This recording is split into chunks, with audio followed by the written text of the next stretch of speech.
Audio on demand from Vision Christian Media. Exploring faith and the future. Neil Johnson and Bible teacher Dr. Camille Majdali.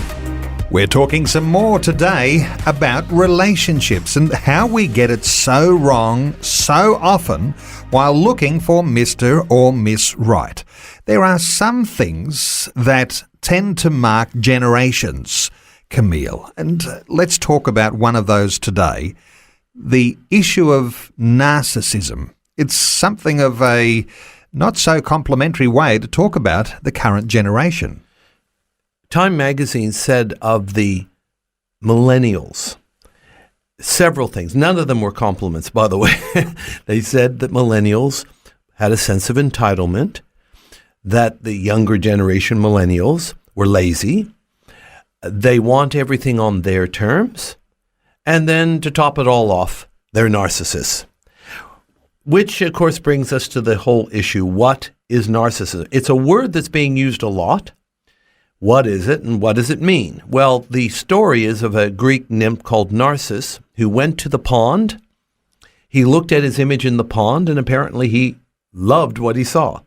So he reaches out to embrace the image, give it a cuddle, even though it's him.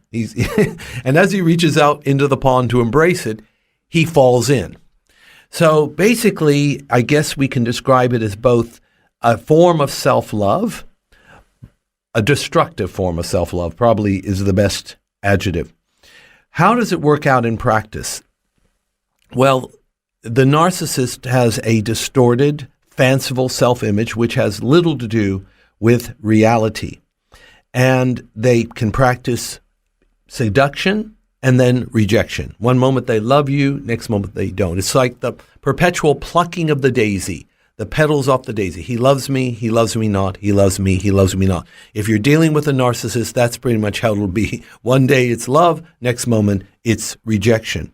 And then, of course, they apparently don't have a problem telling lies, bold-faced lies, because to them that's not lying, they're just bolstering the image that they believe is the reality. If you keep trying to confess a reality which doesn't exist, they think that it will come into being magically.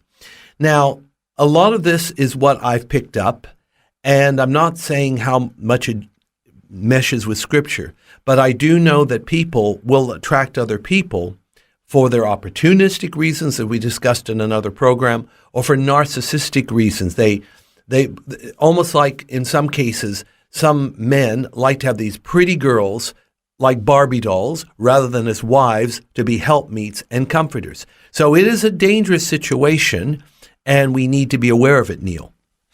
Is it the same for men and women alike, Camille? Probably, I think it is. I have no statistics, but women can have this image issue just like men. Narcissists also like to attract attention to themselves. It can be through how they talk. It can be how they dress.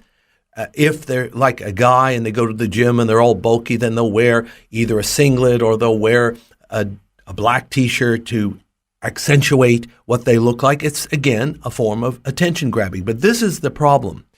When a person is a narcissist, they also become an amateur actor or actress. And this is the danger. When they are pursuing you or vice versa, you're not getting the real person, you're getting the image. And they can put this on for a while.